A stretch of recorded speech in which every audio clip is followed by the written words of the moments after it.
মেরিল প্রথম আলো পুরস্কারে কততম আসা? এক্স্যাক্টলি বলতে পারবো না, তবে অনেক দিন হয়ে গেছে।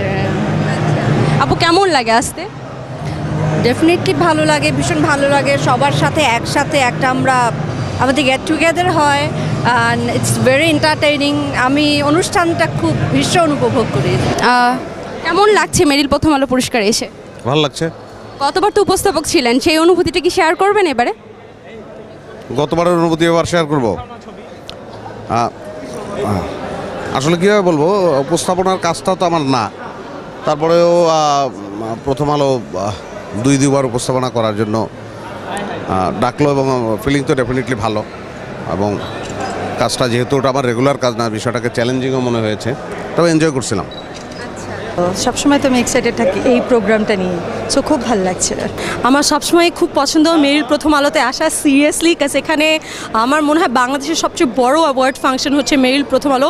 প্রত্যেক বছর আমাদের সেলিব্রিটিদের জন্য এর সবচেয়ে বড় অনুষ্ঠান, সবচেয়ে বড় get together. So I am really excited এবং অলওয়েজ ভালো লাগে, আজও ভালো লাগে। 2011-তে পেয়েছি, 12তে হাবিব ভাই পেলেন, তো 13তে এবার দেখা যাক কী হয়, কজ সবাই ভালো কাজ করছে। আজকে খুবই ভালো লাগছে। আরেকটা জিনিস হচ্ছে যে আমি প্রথমবারের মতো মনোনয়ন পেয়েছি জনম জনম গানটির জন্য। তো আসলে অ্যাওয়ার্ডটা বড় কথা না, আমি যে নমিনেশন পেয়েছি এটা আমার কাছে বিশাল ব্যাপার, আর সব মিলিয়ে ভালো লাগছে। দেখা যাক কী হয়। আমি এবার প্রথমবারের মতো প্রথম আলোর সম্মানিত জুরি বোর্ডের রায়ে সমালোচক পুরস্কারে শ্রেষ্ঠ অভিনেত্রী নমিনেশন নিয়ে আমি এবার ঢুকছি এই হলে। মেরিল প্রথম আলো এই অ্যাওয়ার্ড অনুষ্ঠানটা আমাদের জন্য ভীষণ আকর্ষণীয়। আমরা সারাটা বছর প্রতীক্ষায় থাকি এই দিনটির জন্যে। অবশ্য প্রতিবার যে আসতে পারি তা না, শুটিং আমাদের কাজটা হচ্ছে মেন। শুটিং থাকলে তখন তো আসা যায় না, মানে সুযোগ পেলে, শুটিং না থাকলে অবসর থাকলে আসি। Very interesting to me because আমি ছোটোবেলা থেকে প্রথম আলো দেখে বড় হয়েছি। সো প্রথম আলোর ইনভিটেশন পাওয়া it's a very big thing for me. So আমার প্রথমবার যেমন লেগেছে এখনও তেমন লাগছে, এবং অ্যাজ ইউজুয়াল সবসময় এমনই লাগবে। প্রথম আলো পুরস্কারে কততম আসা হলো এবার? আমি আসলে মেরিল প্রথম আলো পুরস্কারের প্রথম বছর থেকেই অন অ্যান্ড অফ আছি। মাঝখানে বেশ কিছু প্রোগ্রামে আসতে পারিনি, বিদেশে ছিলাম ইত্যাদি ইত্যাদি কারণে, তবে দেশে থাকলে তো সবসময় আসি। আচ্ছা, কেমন লাগছে এবার এসে? খুব ভালো লাগছে, সবসময় ভালো লাগে। বিশেষ করে এত শিল্পীদের সাথে, কলাকুশলীদের সাথে তো একসাথে দেখা হওয়ার সুযোগ হয়ে ওঠে না, সত্যি ভালো লাগে। এই যে চারিদিকে যে একটা তপ্ত আবহাওয়ার পরিবেশ, এর মধ্যে এই মেরিল প্রথম আলো, বিশেষ করে প্রথম আলোর এই উদ্যোগ এক ধরনের মানসিক প্রশান্তি দিচ্ছে, এবং একটা সন্ধ্যা অন্তত আমরা অনেক কিছু ভুলে থাকতে পারবো। এটাও একটা বিশাল পাওয়া, আমি মনে হয় অনেক বড় পাওয়া। এই জন্যই ভালো লাগছে, সব কিছু মিলিয়ে ভালো লাগছে। প্রথম আলো মেরিল, এই যে মেরিল প্রথম আলো পুরস্কারে এসে ভালো লাগছে। এবার কততম আসা হলো? এবার বোধহয় আমি থার্ড টাইম আসছি। আসলে কাজের প্রেশারে তো সবসময় আসা হয় না। এবার আমার থার্ড টাইম না ফোর্থ টাইম, আমি এক্স্যাক্টলি বলতে পারবো না। এবার থার্ড টাইম অথবা ফোর্থ টাইম আপনি এসেছেন, তো আপনার এবারে কেমন লাগছে প্রোগ্রামটাতে এসে? না, বরাবরের মতনই ভালো লাগে, কারণ মেরিল প্রথম আলোর মানে প্ল্যাটফর্মটা এমন একটা জায়গা যে একবার আসলে না আমাদের অনেক কলিগদের সাথে দেখা হয়, অনেক দিন দেখা হয় না, এমন কিছু মুখের সাথে দেখা হয়, সব কিছু মিলিয়ে অনেক ভালো লাগার একটা জায়গা।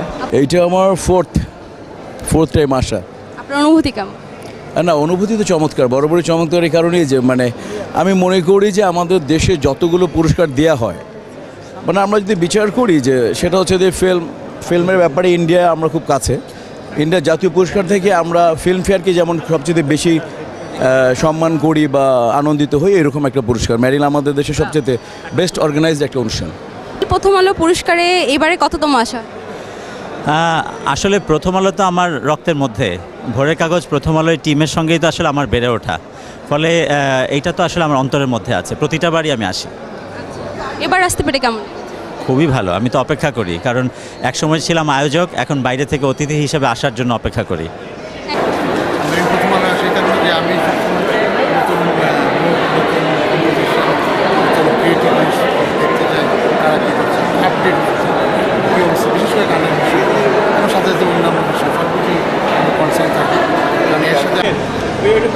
এটা তো আসলে যদিও মেরিল প্রথম আলো আয়োজন করে, তো আসলে এটা তো আসলে এই দুইটি প্রতিষ্ঠানের নয়, বাংলাদেশের সমস্ত শিল্পী, কলাকুশলী যারা পারফর্মিং আর্টের সাথে জড়িত, এবং ডিজাইনের সাথেও জড়িত যারা, তাদের সবার আসলে একটা মিলন মেলা। পাশাপাশি এটি যখন সফটওয়্যারে যায়, টেলিভিশনের দর্শকদেরও আসলে খুবই প্রিয় একটি অনুষ্ঠান। অনেক বছর ধরেই এই অনুষ্ঠানের সাথে কোনো না কোনোভাবে জড়িত থাকতে পেরে ভালো লাগছে। আর জড়িত না থাকলেও যে বছর থাকি না, সে বছরও এসে গায়ে খেটে দিয়ে যাই। অর্থাৎ বুঝতেই পারছি এটা হচ্ছে আসলে, আমি বলবো যে এটি আমাদের সাংস্কৃতিক অঙ্গনের একটি খুব বড় প্রাণের মিলন মেলা। আমাদের প্রথম আলো অনলাইনের